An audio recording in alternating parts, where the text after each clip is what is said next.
Hey everyone, welcome back to the channel. And so today we're gonna try something different to try and figure out why cylinder 2 keeps misfiring on this truck. So we got ourselves a compression gauge set.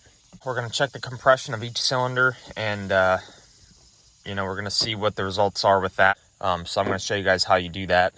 So let's pop the hood, and we're gonna need our 16 millimeter socket for the spark plugs, and we get to take all those nice plugs out that we just installed just to test this. But it's going to tell us if there's something internal wrong with cylinder 2 or what's going on.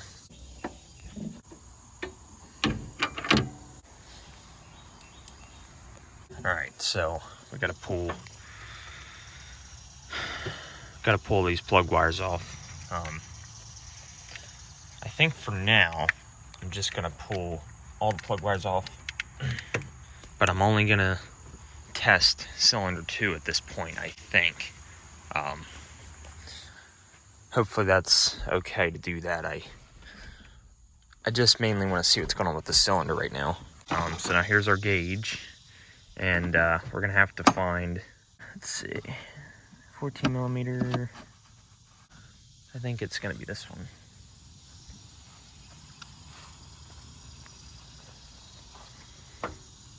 Yep, that looks right.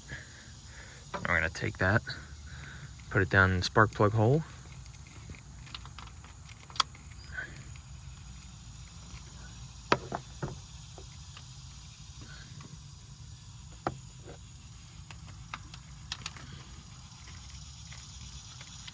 We're gonna thread that in. So we got the hose in the number 2 spark plug hole, and I just got a quick coupler here, connect the gauge. The more I read, it actually sounds like we do have to have all 4 spark plugs out. I'm pretty sure that has to be done in order to do this, so I'm gonna go ahead and take the rest of them out, and then we'll get to the next step. All right, so I got all 4 new spark plugs out. The first thing I'm noticing is every other spark plug you can tell has, fired. It's got some residue on it. But number two,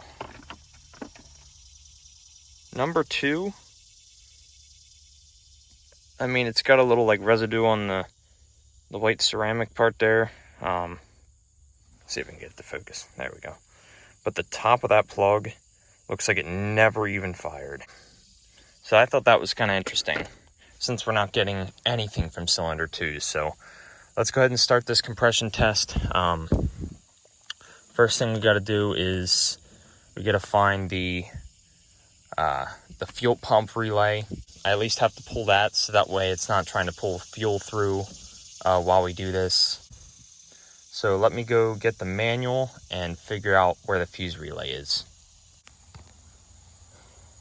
All right, so like I said, we got all 4 plugs out, and we got the tester in number 2 spark plug hole. So now what I did was I had to figure out which one was a fuel pump relay. In this case, it's right in the glove box. It says relay access. You open that, and it was the first one, very first relay.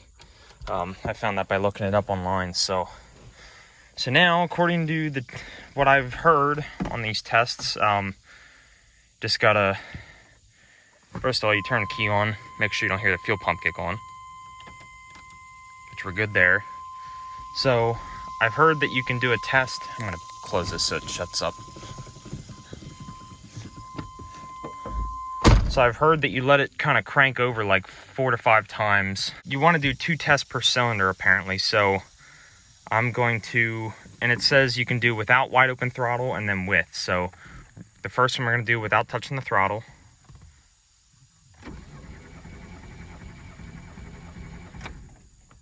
All right, now we're going to go check the gauge.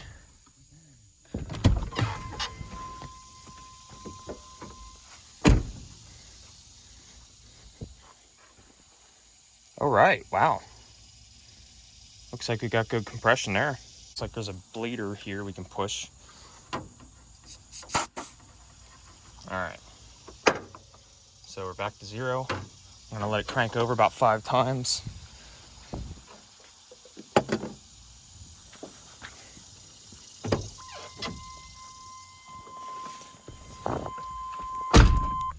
I'm gonna do wide open throttle also here. Oh. I'm not sure what's going on now. Maybe I have to turn it back off. Might be some kind of safety feature or something. Okay, here we go. What in the... Really? Oh, it's the clutch. I keep forgetting. All right, let's check it again. Wow. Yeah, guess there's plenty of compression in there. Well, that's a good sign. So we got good compression. The plug was not firing at all, so that's making me think the only possible thing is maybe we have a bad coil. It's either a bad coil or a completely clogged injector. At least we know we got good compression on that cylinder. I don't think that I need to do a wet test at this point because, I mean, dry test, we got plenty of compression. So I'm gonna go ahead and test the rest of these cylinders and see what we get. All right, so cylinder 1 I got about the same as cylinder 2. This is cylinder 3, and we're at about 150, which I think is still good. We're gonna try it again since it's lower.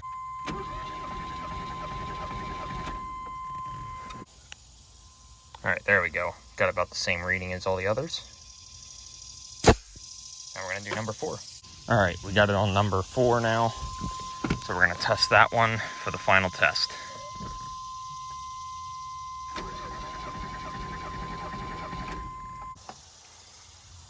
All right, we're at about 160, 165, just like the rest of them. So we got, thank God we got good compression in all cylinders. So at this point, the only 2 things, to my knowledge, with the little bit of knowledge that I do have, the only other 2 things it should be is that coil pack or the injector is just not spraying fuel in there. So at least we got good compression. We know the engine's good. So yeah, I mean, it's very simple to do a compression test. I mean, now typically you'd also do a wet and a dry test. I just did the dry test for right now because we got good compression this way anyway, and for now, I mean, it just shows me that there is compression there. So, I mean, maybe there's something missing. Please let me know if there is. Like I said, it's the first time I ever did anything like this, but, you know, I'm just kind of learning through, you know, reading up on the internet and watching YouTube videos. So, but yeah, I mean, didn't take long at all. Like I said, typically you'll do 2 tests per cylinder, but I didn't want to keep crank on this thing like that. So I did 2 tests on cylinder 3 because it read lower at first, probably because it didn't crank as long. So yeah, I'll keep you guys updated. Stay tuned for the next set of videos. We're going to keep trying to get this thing running. There's going to be a lot of content coming up on this thing because I really want to get this thing running. It'd be a great beater truck, you know, daily driver. You know, I'm so anxious to get this thing ready to go. Now, once we get it good mechanically, I'm gonna have to get, there's this brake line up here right at this fitting. Right at that fitting is actually leaking. We at least have to fix that and anything else that leaks. We're gonna have to do something with the tires, but the back ones are snow tires with the studs in them. See the studs right in there. So those won't pass. You know, we're not, I think you can run them through like from like November through March or something like that. But first thing first, got to get this thing running on all cylinders, and then that'll be a great start. So, all right, thanks for watching once again. If you like the videos, I'm going to keep them coming. Please like, comment, and subscribe. Take care. Have a great day, guys.